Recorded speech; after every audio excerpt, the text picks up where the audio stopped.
halin girma, riga mu je Nasir Jawo. Abin alfaharin kowace al'umma ne samun shugaba na gari mai jajircewa wanda zai shiga ya fita wajen samo wa al'ummar ci gaba musamman a ƙananan hukumomi da suke wannan jihar tamu.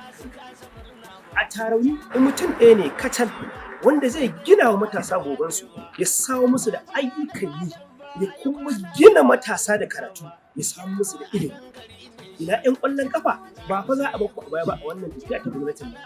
Ina manyan mutane wanda suka manyanta, za a gina abubuwa, za kuma a samar da abubuwa wanda za su taimaka wa gari da kuma tsofin shekaru.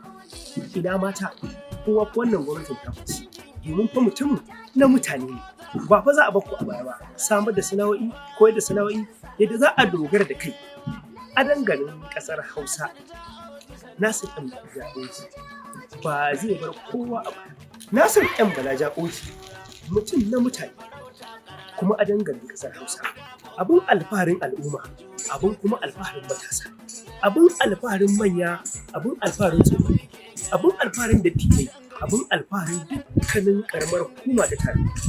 A ko'ina a tafiyar ta siyasa, roman demokradiyya shi ne abin kallo a shugaban da za ka zaɓa. A kowace al'umma tana so ta zaɓi shugaba na gari. Hakan ta sa al'ummar ƙaramar hukumar Tarauni suka ce a dangarin ƙasar Hausa shi kaɗai ne zaɓinsu, domin shi zai taimaki matasa, shi zai taimaki mata, shi zai taimaki tsofaffi, shi kuma zai taimaki dukkanin al'ummar da ke ƙaramar hukumar Tarauni. Kai ba ma iya na Tarauni ba, al'ummar da ke jihar Kano har ma da kusancin jihar Kano suna amfana da Nasir M. Jaɓoji mataimaki na musamman ga shugaban ƙasar Najeriya akan shugabanci da kula da ƙasa.